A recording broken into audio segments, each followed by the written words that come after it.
आप सभी का बहुत बहुत स्वागत हमारे YouTube प्लेटफॉर्म पे। और आप सभी का बहुत बहुत धन्यवाद कि आप सभी अपने कीमती 15 मिनट निकाल रहे हैं, जिसमें आज हम 30 क्वेश्चन को प्रैक्टिस करेंगे जो लेवल 3 है, पीजीटी फॉर लेक्चरर है। और हमारे पास जो क्वेश्चंस हैं वो कौन से हैं जी? सीडी पे चाइल्ड डेवलपमेंट पेडागोगी, जो सभी एग्जाम्स में पूछा जाता है, सभी लेवल्स में पूछा जाता है।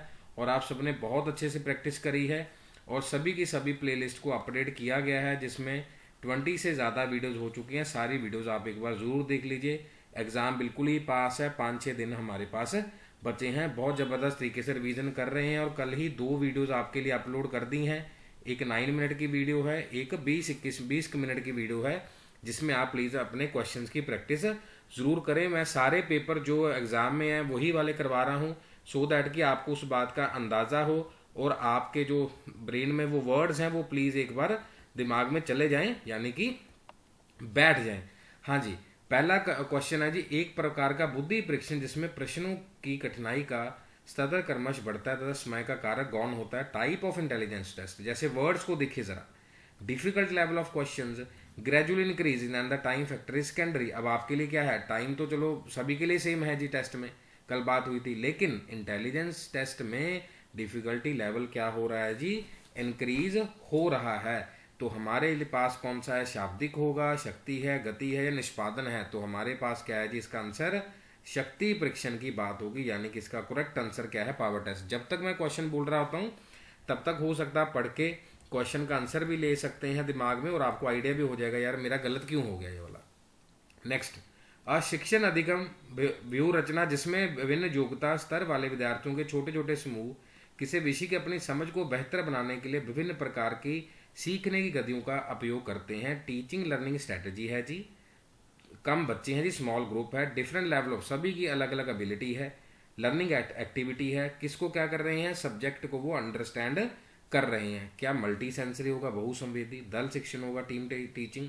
कोऑपरेटिव लर्निंग होगा या अभिकृत अभिक्रमित प्रोग्राम लर्निंग होगा? तो इसका जो हमारे पास राइट आंसर है जी, सहकारी अधिगम है, जिसमें हम कोऑपरेटिव लर्निंग की बात करेंगे, क्योंकि छोटा ग्रुप है, एक दूसरे को क्या करेंगे? सपोर्ट करेंगे। हाँ जी, नेक्स्ट क्वेश्चन जी। फर्स्ट टाइम आपके 2022 से लेके 2023 में पूछा गया है, 2022 का सीरीज है। स्प्रेंगर का व्यक्तित्व वर्गीकरण व्यक्तित्व का आंकलन के किस उपागम से संबंधित है? स्प्रेंगर्स क्लासिफिकेशन ऑफ पर्सनैलिटी। एक बात आप ध्यान रखिएगा जी, आपके पेपर्स में पर्सनैलिटी वाइज भी क्वेश्चन आए हुए हैं बहुत ज़्यादा। यानी कि अगर पर्सनैलिटी वाइज क्वेश्चन है तो 3 से 4 क्वेश्चन पर्सनैलिटी और मोटिवेशन थ्योरी से बने हुए हैं। अगर किसी का टॉपिक वीक है प्लीज़ पढ़ लीजिएगा, अगर नहीं तो मेरे को कमेंट में बता दीजिएगा, मैं पढ़ा दूंगा ये वाला टॉपिक। हाँ जी, ट्रेट अप्रोच है जी, टाइप है, इंस्टिंक्ट है, साइकोएनालिटिक है। शील गुण है जी, प्रकार है, मूल वृत्ति है, मनो विश्लेषण है। तो हमारे पास इन्होंने जो भी बात करी वो प्रकार की बात करी कि टाइप्स ऑफ अप्रोचेज, कि ये पर्सनैलिटी ए है। जैसे एग्जांपल हम कहते हैं ये ए पर्सनैलिटी है, ये बी पर्सनैलिटी है, सी पर्सनैलिटी है, ये एक्स टाइप के पर्सन है, ये वाई टाइप के पर्सन है। उन्होंने टाइप्स में बांट दिया जी उनको। ठीक हो गया जी। हाँ जी, निम्नलिखित में कौन सा विद्यार्थियों के अच्छे मानसिक स्वास्थ्य का लक्षण नहीं है? जैसे आज भी हम बात कर रहे हैं, एचटेट में तो 2022 में पूछा गया, लेकिन अगर हम आज 2025 में बात करें, बच्चों की मेंटल हेल्थ में थोड़ा सा स्ट्रेस जरूर रहता है। क्या फैंटेसी है, बैलेंस इन द लाइफ है, कीपिंग पोटेंशियल है, free from the undesirable worries है? ये नॉट है, फैंटेसी वर्ल्ड में तो रहेगा ही नहीं है। ठीक है जी, नॉट अ गुड सिम्टम। ठीक है जी, गुड सिम्टम नहीं है, क्योंकि हम कह रहे हैं जैसे जीवन में संतुलन जरूर रखना है, सीमाओं का ज्ञान होना चाहिए। अनडिजायरेबल, जिसको हम कंट्रोल नहीं कर सकते, ठीक है, वो मेंटल हेल्थ ठीक रहेगी। अदरवाइज अगर वो फैंटेसी में रहेगा, कहीं ना कहीं जाके उसको स्ट्रेच हो जाएगा, यानी कि वो काल्पनिक दुनिया में उसको नहीं रहना चाहिए। मेंटल हेल्थ के लिए वो अच्छा नहीं है। हाँ जी, जब एक किशोर अपने माता पिता पर क्रोध दिखाने में असमर्थ होता है, जैसे हम कह रहे हैं कि मन में गूंज रहे होते हैं, हो सकता है कुछ विद्यार्थियों को मम्मी पापा ने या किसी रिलेटिव ने कह दिया यार क्या कर रहे हो, क्लियर नहीं हुआ, ऐसा हो सकता मन में ऐसा हो, तो वह अपना क्रोध अपने छोटे भाई पर प्रकट कर देता है। जैसे किस प्रकार की रक्षा मुक्त, या हम कुछ लोग दबा लेते हैं, कुछ लोग निकाल दे रहे हैं। When adolescent is made unable to show his anger to the parents, then he shows anger to younger brother। और adolescents के रिगार्डिंग मूवी भी है हॉलीवुड में। उसने देखिए एक गर्ल को ही मर्डर कर दिया, फ्रेंड को ही मर्डर कर दिया, सिर्फ गुस्सा था कि उसने ऐसा क्यों बोला। इसमें किस डिफेंस मैकेनिज्म की हम बात कर रहे हैं? सो इसमें हम विस्थापन की बात कर रहे हैं, यानी कि डिस्प्लेसमेंट। कोई बात यहाँ चल रही थी तो क्या किया, कहीं और ही उसको पहुंचा दिया। हाँ जी, प्याजे के संज्ञानात्मक विकास सिद्धांत के अनुसार संज्ञानात्मक संरचना की वह मूलभूत इकाई जिसमें संज्ञानात्मक व्यवहार के क्रियावचन में मदद कर लाती है। जो कॉग्निटिव डेवलपमेंट थ्योरी है जी, बेसिक यूनिट कौन सा है जो इम्प्लीमेंट करवाएगी कि ये चीज़ है। जैसे हम कह रहे हैं अपने अपने दिमाग में कोई ना कोई भ्रांति रख के बैठा होता है, सहज प्रवृत्तियां हैं, मूल है, संरक्षण है। इसका एक ही आंसर है जी, दैट इज़ दी स्कीमा। पिछली वीडियोज में बता चुके हैं, रिवर्सिबिलिटी था, एनिमिज्म था, अकोमोडेशन और असिमिलेशन का क्वेश्चन भी काफ़ी इंपॉर्टेंट है। स्कीमा देखो, इतने पेट वर्ड्स कह लो या कीवर्ड्स कह लो जो हमें पता है कि एग्जाम में आएंगे, हम फिर भी गलती कर जाते हैं। कोई एग्जाम ऐसा है जहाँ पे पता हो, लेकिन प्रीवियस ईयर क्वेश्चन एक ऐसा माइंडसेट होता है जिससे हम एग्जामिनर के दिमाग को पढ़ पाते हैं। ठीक है जी, चले आगे। संवेगात्मक बुद्धि को 4 क्षेत्रों में संवेगों के सार तर्क करने की क्षमता के रूप में परिभाषित किया जाता है। इस विचार को एकीकृत करने, समझने और प्रबंधन करने में किस विधि का नाम है? Who gave this emotional intelligence definition? May be defined as capacity to reason with the 4 areas. कि पहले परसीव करेंगे, जैसे आपने परसीव किया, हाँ जी ठीक है जी, क्वेश्चन कर रहे हैं इमोशन वाइज कि हाँ हम भी पेपर क्लियर करेंगे, हम कभी किसी को थॉट में लेके आएंगे और डेफिनेटली इसको मैनेज करके किसी को आगे समझाएंगे। तो इसको किसने दिया था? मेयर एंड पीटर सोलोवे ने दिया था। इसमें हिंदी में सोलोवे लिखा, वैसे सेल्वाए है। तो बाकी का भी आप गोलमैन थ्योरी, एल्वर्सन और ये सब पीटर और माइकल वाला प्लीज़ एक बार देख लीजिएगा। सभी अब आप इंटेलिजेंट विद्यार्थी हैं, प्लीज़ एक बार पढ़ लीजिएगा। ऑप्शन कोई भी नहीं छोड़नी हमने। निम्नलिखित में कौन सी अभिवृत्ति मापन की एक प्रत्यक्ष विधि नहीं है? Not a direct method for measurement of attitude. अब क्या पता है कौन सा एटीट्यूड कैसा है, कैसे अच्छा देख रहा है, व्यूअर्स कैसे हैं, श्रोता उसको अच्छे सुन रहा है, नोट कर रहा है, नहीं कर रहा है, प्रक्षेपण, साक्षात्कार, प्रश्नावली, अवलोकन, कौन सा ऐसा पॉइंट है जिसमें हम नहीं दे सकते? तो प्रोजेक्शन जो है, प्रक्षेपण जो है, उससे नहीं देख सकते। इंटरव्यू से ही पता चल जाएगा, क्वेश्चनर से भी, ऑब्जर्वेशन से। अब जब आप व्यू कर रहे हैं वीडियो को तो हमें पता चल रहा है कि आप उसको पसंद कर रहे हैं, लगातार आपके लिए वीडियोस बन रही हैं, लगातार आपको आपके जो भी रिस्पॉन्सेज है उसको हम अब आप तक पहुंचा रहे हैं। प्रोजेक्शन से नहीं पता चलेगा। एक घोड़े को पानी के पास लाया जा सकता है किंतु पानी के लिए वाद्य नहीं किया जा सकता। मान लीजिए वीडियो बना दी या आपको समझा दिया, लेकिन अब वाद्य नहीं कर सकते कि भाई यही आप करिए। इम्पोज एक वर्ड होता है, इम्पोज, वाद्य नहीं कर सकते। क्या लॉ है ये? इसमें सोचिए जरा, लॉ ऑफ रेडीनेस, कि हम भाई इसको रेडी नहीं कर पाएंगे। ले तो आएंगे, हम कह देंगे नहीं जी उसको ले गए जी सत्संग ले गए। सत्संग मीन्स उसको किसी अच्छे युवक के पास ले गए जिसने अच्छी सत्संग का प्रभाव डाला, चाहे वो रिलीजियस कंटेंट था चाहे एजुकेशन का था, लेकिन अब वो रेडी है मन से नहीं। इसीलिए हम कहते हैं इन ड्राइव होना चाहिए motivation, it should be drive from in. कौन सा शिक्षण का स्तर नहीं है? आधारभूत, स्मृति, अवबोध, चिंतन, बेसिक, मेमोरी, अंडरस्टैंडिंग, रिफ्लेक्टिव। हमें मालूम है कि इसका ट्रायंगल कैसे बनता है जी, ऐसे बनता है। मेमोरी है जी, अंडरस्टैंडिंग लेवल है और रिफ्लेक्टिव लेवल है। बेसिक वाला कुछ ऐसा नहीं है। और इनके प्रॉपर्टीज भी आपको एग्जाम में पूछी जा सकती हैं। प्लीज़ एक बार क्या कीजिए, नोट कर लीजिएगा, भूलेगा मत प्लीज़। हाँ जी, कौन सा ब्रोफेनबर्नर की इकोलॉजिकल जो सिस्टम थ्योरी है कौन सा नहीं है?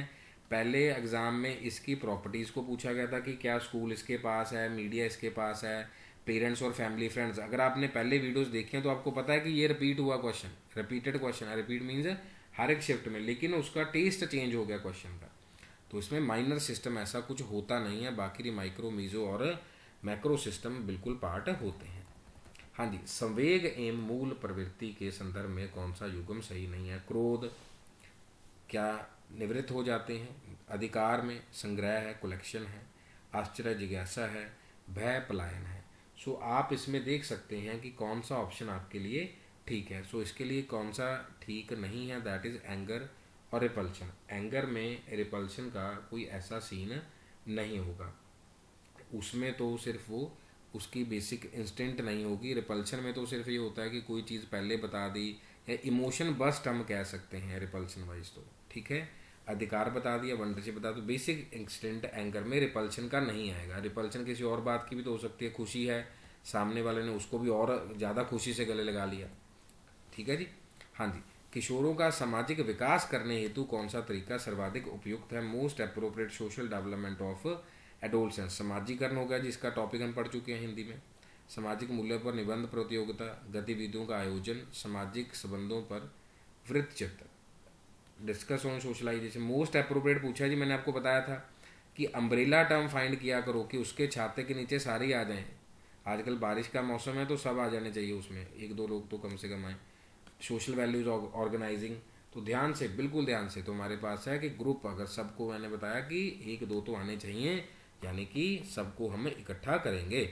मैस्लो बहुत बार हमने पढ़ा जी, इसका एक ही शॉर्टकट है, बहुत ही प्राइमरी शॉर्टकट है, sell selling price. Sell selling price आ गया जी। क्या पूछा? ई पूछा गया, यानी कि हमसे कौन सा क्वेश्चन पूछा गया है, यहाँ वाली ऑप्शन पूछी गई है। ई क्या होगा जी? ये फिजियोलॉजिकल है, सिक्योरिटी है, लव है, एस्टीम पूछा गया, क्या होगा जी? चढ़ना बंदे ने ऊपर है, तो हमारे पास क्या है जी, ये पर्सनल नीड है, कोई सोशल वाली नीड नहीं है, ये व्यक्तिगत है जी, सम्मान की आवश्यकता, पर्सनल। अब कई कहेंगे सर मेरे को थैंक यू नहीं कहा, कोई बात नहीं, अगर नहीं कहा तो कोई बात नहीं, आप अपना काम करते चलिए, ऊपर वाले ने सब चीज़ें अपने आप सेट कर देनी है। हाँ जी। कौन सा कार्य बाकर मेहदी की सृजनात्मकता के परीक्षण से संबंधित नहीं है? Baquer Mehdi test of creativity. Not वाले क्वेश्चन भी एच टेट में भर भर के आते हैं, क्या पता इस बार नॉट वाले कम ही आए, दूसरे ज़्यादा आए, तो ये बात भी ध्यान रखनी है, उतना फ्लो में नहीं जाना होता। So new relation between the pair, ये वाली बात उन्होंने नहीं कही थी, नवीन संबंधों की बात नहीं कही, असाधारण भी कही थी उन्होंने, उत्पाद वाली भी कही थी, और पूछो वाली भी कही, आस्क वाली भी कही, यानी कि तीनों ठीक थे, लेकिन इस क्वेश्चन के हिसाब से ये वाला ऑप्शन बनता है। हाँ जी, हाफ कर चुके हैं जी 8-10 मिनट के अंदर, बाकी कुछ बातें भी आपको समझानी थी। अगले 15 क्वेश्चन और भी आसान है। और यहाँ पर एक और बात बताना भूल गया आपको मैं, अगर आप यहाँ तक वीडियो में पहुँच चुके हैं, एग्जामिनर पहले 10 क्वेश्चन माइंड बॉगलिंग रखेगा कि पूरे डिफ़िकल्ट हैं, कि घबरा जाए, उसके बाद तो बिल्कुल ईजी है। जैसे देखो, इंडिविजुअल डिफरेंसेस के संदर्भ में कौन सा ठीक नहीं है व्यक्तिगत के मुकाबले में, ये तो बिल्कुल ही ईजी है, आगे 2-3 ऑप्शन पढ़ने की ज़रूरत भी नहीं है। क्यों? ये ओनली लिखा हुआ देख सकते हैं, बाकी तो ठीक है। मैंने कल भी समझाया था, no two person being different area, जहाँ ये दिख जाए कि उनके लिए ही होगी, केवल ही होगी, तो ये हमारा क्या है, राइट आंसर है। Not only due to heredity, बाकी ठीक है, तो ये आपको पहचानना है। क्लियर? व्यक्तिगत अध्ययन की शील गुण विधि के जनक कौन कहे जाते हैं? एल्पॉट है, वुडवर्थ है, मैकडोल है, आइजनिक है। तो अब ट्रेड थ्योरी है, कल भी हमने पढ़ी, तो इसको किसने दिया? एल्पॉट ने दिया। हाँ जी, संप्रेषण देखो कितना इजी क्वेश्चन है, ये पहले सेट में नहीं आएगा, यानी कि पहले 10-15 क्वेश्चन में। हाँ जी, 18वां भी बहुत ईजी है, ऑप्शन देख के ही पता चल रहा है। जैसे हम लिसनिंग, स्पीकिंग, रीडिंग, राइटिंग की बात करते हैं, देखो आ रहा है कहीं पे, listening, speaking, reading, writing, correct pairs of receiving the information, उसने रिसीव करना है। कौन से युग्मों में सूचना प्राप्त हेतु सही है? देखो सही लिखा हुआ है उन्होंने, कौन सा ठीक है? हाँ जी, लिसनिंग रीडिंग है, स्पीकिंग रीडिंग है, रिसीव करना है, पहले सुनेंगे। हाँ जी, पहले सुनेंगे, फिर उसके बाद क्या करेंगे, इन्फॉर्मेशन को ध्यान से। ठीक हो गया जी, सुनना और पढ़ना। त्रितंत्रीय सिद्धांत के अनुसार निम्नलिखित में कौन सा बुद्धि का एक प्रकार नहीं है? कौन सा नहीं है? Not a type of triarchic theory. उससे पहले कल भी हमने गिलफोर्ड के मॉडल्स को करा था, उसमें जो स्टर्नबर्ग की थ्योरी थी उसको भी हमने कवर करा था। तो यहाँ पर हमारे पास क्या है, विश्लेषण भी हमारे पास ठीक है, सृजनात्मक भी ठीक है, व्यवहारिक भी ठीक है, लेकिन जो हमारे पास है थ्योरेटिकल जो कॉन्सेप्ट है, कभी भी इंटेलिजेंस के रिगार्डिंग उन्होंने इसकी बात नहीं करी। 20वां क्वेश्चन जी, 20 नंबर, कॉलबर्ग के सिद्धांत के अनुसार नैतिकता में स्व स्वीकृत नैतिक सिद्धांत सम्मिलित हो जाते हैं। Level of morality is self accepted moral principle. इसके रिगार्डिंग मैंने रील भी बना दिया है शायद शॉर्ट, उसको भी प्लीज़ पढ़ लेना, वो छोटा सा कॉन्सेप्ट है, वहाँ से देख लीजिएगा। Pre conventional, conventional, post conventional या फिर नन ऑफ दीज। तो कब होगा? उत्तर रूढ़िगत, यानी कि पोस्ट कन्वेंशन में सेल्फ एक्सेप्टेड होंगे कि हाँ जी ये होगा ही होगा। कौन सी किशोर अवस्था, बार बार कह रहा हूँ, role science, early childhood, middle childhood, इनमें क्वेश्चन आने ही आने हैं। यह संधिकरण की अवस्था है, अवस्थ व्यकाताओं की अवस्था है, पहचान की खोज है, यौवन आरंभ है, transitional, unrealism, search of identity, threshold of puberty. तो हमारे पास क्या होगा? It is the period of unrealism, जो है ये वाली अवस्था नहीं है। बाकी ट्रांजिशन भी है, कुछ पहचान अपनी खोज में भी जाएगा, और थ्रेशोल्ड भी होगा पुबैरिटी का। हाँ जी, 22वां प्रश्न जी, व्यक्तिगत आंकलन हेतु प्रासंगिक अंतर्बोध परीक्षण किसके द्वारा विकसित किया गया? थीमेटिक कल भी हमने पढ़ा था, कल वाले शिफ्ट में। टैट किसने हमें बनाकर दिया? तो किसने बनाकर दिया? मरे और मॉर्गन ने बना के दिया। बाकी एल्पोर्ट और कार्टल मॉडल, इजनेक और बेल को भी स्टडी कर लीजिएगा, पर्सनैलिटी, एटीट्यूड और मोटिवेशनल के रिगार्डिंग जो थ्योरम्स हैं। ये क्वेश्चन भी आपके एग्जाम में बहुत बार पूछा गया, most repeated question, most repeated question. हाँ जी, एक निश्चित संख्या में प्रक्रियाओं के बाद ही अधिगमनकर्ता को पुनर्बल प्रदान किया जाता है, तो किस प्रकार की पुनर्बल अनुसूची है? रीइंफोर्समेंट शेड्यूल है। ये प्रोवाइड किया जा रहा only after a certain number, कुछ नंबर के बाद। वहाँ पर हमने कॉन्टिन्यूस चेक किया था कि कंटिन्यूस आएगा, फिक्स्ड रेशो आएगा, इस तरीके से। लेकिन हमारे पास जो शेड्यूल हमारे पास होगा, सर्टन नंबर है तो हमारे पास फिक्स्ड रेशियो शेड्यूल आएगा। ये चारों अलग अलग टाइप के क्वेश्चन हैं। तो यहाँ पर स्टेटमेंट चेंज किया गया, ऑप्शन सेम है, निश्चित अनुपात के बाद। ऊपर खुद ही कह रहा है कि सर्टन नंबर के बाद है। प्याजे के नैतिक विकास सिद्धांत अनुसार किशोर अवस्था क्या है? एडोलसेंस पीरियड क्या है? देखिए, प्याजेट के बिना पेपर पूरा नहीं कर रहे हैं वो। अगेन नैतिक है, दबाव की नैतिकता है, प्रयात है, स्वायत्त नैतिकता है, मोरालिटी, मॉरलियर, हेटेरोनोमस। और जब भी वो उन्होंने बात करी तो किसकी बात करी जी? ऑटोनोमस मोरालिटी की बात भी करी है, हेटेरोनोमस का ऑपोजिट केस है। हाँ जी, 25th, कौन सा कारक अधिगम के सकारात्मक रूप में प्रभावित करता है? Following factors positively affects the learning.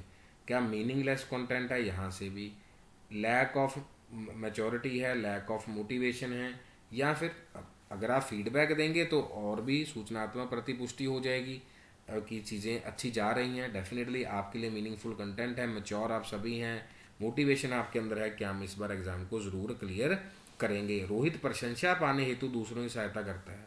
अब ये इंट्रिंसिक इंग्रेंसिक तो कितनी बार पूछ लिया क्वेश्चन, बहुत बार। तो ये कौन सी मोटिवेशन है जी? बाहर वाली मोटिवेशन है, बाहर वाली कि हाँ जी बाहर से कोई प्रोत्साहन दे तभी। वही थैंक यू वाली जो मैं अभी आपको कह रहा था कि थैंक्स वाला आएगा कि थैंक यू चाहिए जी मेरे को, मैं तो इसीलिए काम कर रहा हूँ, मेरे को तो आज तक किसी ने कहा ही नहीं कि तूने बहुत अच्छा किया, मैं तो यही इसीलिए। कई बंदों के अंदर मन में होता है जी कि अगर जब प्रेज कर देना, ये झूठी जो तारीफ होती है उसी में दुनिया जीती रहती है। हाँ जी, अगला क्वेश्चन जी, 15 वर्ष के बालक की बुद्धि लब्धि का क्या होगी अगर उसकी मानसिक आयु है? इतनी बार हमने ये क्वेश्चन किया है, और लेकिन अब हमें क्या आ गया? Mental as upon chronological age into 100, 15/12 into 100। ठीक है जी, 4 से कर लो 25, ये 3 से चला तो हमारे पास क्या हो गया जी? इसका जो आंसर आएगा हमारे पास 80। ठीक है जी, 3 5 ज़ा 15, 3 4 ज़ा ओके हो गया जी। सॉरी, हाँ, 80 आएगा। 12/15 इंटू 100, 12/15 मैंने वो इधर से गलत कर दिया।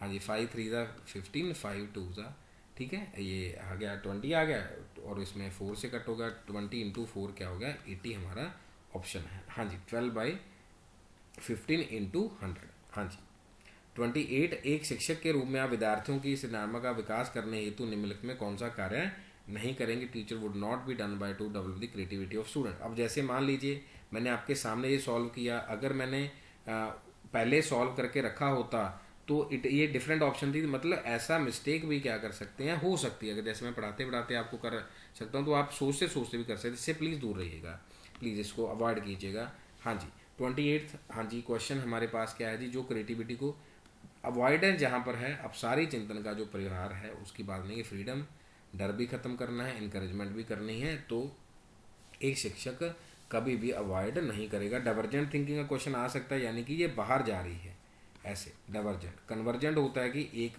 मतलब केंद्र पे आ रही है, ये कन्वर्जेंट थिंकिंग है, ये वाली क्या है? डाइवर्जेंट थिंकिंग है।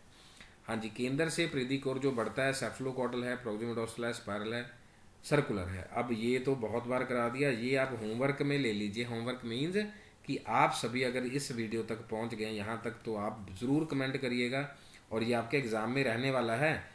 ये मेरी तरह वहाँ क्रोनोलॉजी की तरह गलती नहीं करनी, यहाँ आंसर देना है तो डेफिनेटली वहाँ भी आपका करेक्ट होगा। भूख एवं प्यास किस प्रकार का अभिप्रेरक का? Hunger and thrust, intrinsic extrinsic का ये सेकंड क्वेश्चन है, और ये भी पर्सनालिटी वाइज बहुत बार एग्जाम में पूछा गया। तो ये हमारा आंतरिक क्या है जी? इंट्रिंसिक मोटिवेशन है। आप सभी का वीडियो में बने रहने के लिए बहुत बहुत धन्यवाद। हमारा प्लेटफॉर्म व्हाट्सएप CDP डिकोड जो है स्मॉल लेटर्स में है, जो व्हाट्सएप के ऊपर और टेलीग्राम में उपलब्ध है। सभी फाइल्स वहाँ पर शेयर करी जाती हैं। आप सब भी जुड़िए। बहुत बहुत धन्यवाद। कोई भी और चीज़ की ज़रूरत है, कोई चीज़ नहीं समझ आई, उसके रिगार्डिंग भी तहे दिल से आप कमेंट सेक्शन में बता सकते हैं। All the very best dear students. अपना और अपने मम्मी पापा का ख्याल रखिए और अच्छे से पढ़ते रहिए। God bless you all.